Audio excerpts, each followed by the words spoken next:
اور پھر میں نے یہ بھی دیکھا ہے کہ بڑے بڑے خیر والے لوگ تھے لیکن صحبت بری مل گئی، لوگ نہیں ٹھیک مل سکے، مشیر نہیں ٹھیک مل سکے، معاونین نہیں ٹھیک مل سکے، رستے میں رہ گئے۔ صحیح بخاری میں ایک بادشاہ کا واقعہ ہے، بادشاہ کا۔ میں نے جب اسے پڑھا تو میں حیران ہی رہ گیا کہ یہ جو مشیر وزیر ہوتے ہیں یہاں تک لے جاتے ہیں بندے کو۔ ہمارے ایک وزیر صاحب نے تھوڑے دن پہلے کہا ہے بیچارے نا خبروں میں رہنے کے لیے اس طرح کی شرارتیں کرتے ہیں۔ اس کی وجہ یہ ہوتی ہے کہ ملک کا نظام تو چلتا نہیں، تو پھر وہ چاہتے ہیں کچھ لوگوں کو ادھر الجھا دو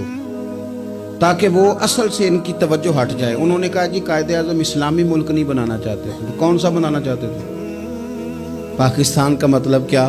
لا الہ الا اللہ محمد رسول اللہ صلی اللہ علیہ وسلم۔ میں آپ کے جواب میں صرف اتنی بات کہوں گا کہ جو پاکستان بنانے والے تھے نا وہ آپ کی طرح کے لوگ نہیں بنانا چاہتے تھے، آپ کی طرح کے لوگوں کے حوالے نہیں کرنا چاہتے۔ ہمارے لیڈروں کا یہ حال ہے کہ اس طرح کے لوگوں کو مشیر بنا لیتے ہیں، وزیر بنا لیتے ہیں۔ یہ کتنی رکاوٹ پیدا کرتے ہیں، کتنی تباہی کرتے ہیں۔ دیکھیے بخاری میں موجود ہے، ہرقل بادشاہ نے حضرت ابو سفیان رضی اللہ تعالیٰ عنہ جو اس وقت ابھی کلمہ نہیں پڑھتے تھے ان کو بلا کے نبی پاک علیہ السلام کے بارے میں ساری باتیں پوچھی، ایک ایک بات اس نے حضور کے بارے میں پوچھی، اور آخر میں یہ بھی پوچھا کہ کیا انہوں نے معاذ اللہ کبھی جھوٹ بولا ہے؟ تو ابو سفیان کہنے لگے نہیں، قربان جاؤں میری مخالفت اپنی جگہ پہ، لیکن وہ میرے سامنے پیدا ہوئے ہیں، 40 سال کی عمر میں اعلان نبوت کیا ہے، ان کی گود میں بیٹیاں کھیلتے میں نے دیکھی ہیں، ان کے مقدس بال میرے سامنے سفید ہوئے ہیں، محبوب نے جب بھی بولا حق اور سچ ہی بولا ہے۔ اس کی نہ طبیعت میں دین اتر گیا بادشاہ کی۔ اس نے اس کے جواب میں بڑا خوبصورت جملہ کہا، کہنے لگا جس نے بندوں سے کبھی جھوٹ نہیں بولا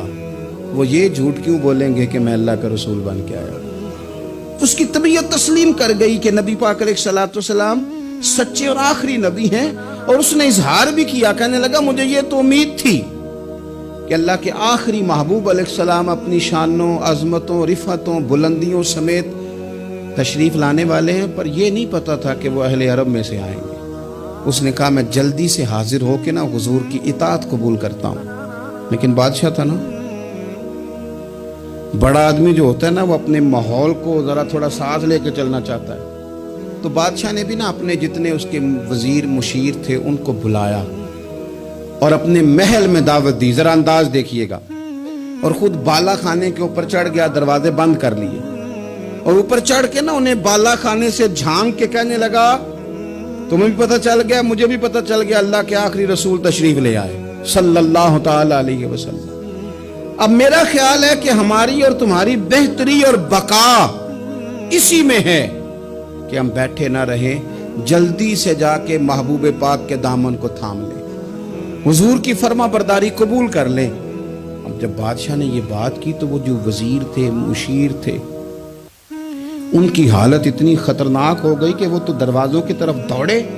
کہ کھولیں گے اور نوچ لیں گے بادشاہ کو، یہ کیا کہہ رہا ہے معاذ اللہ۔ اس قدر زیادہ ان لوگوں نے اظہار کیا استغفر اللہ معاذ اللہ دین سے دوری کا۔ جب بادشاہ نے یہ کیفیت دیکھی نا، اوہو، بندے دیکھ کے رب رسول سے دور رہ گیا،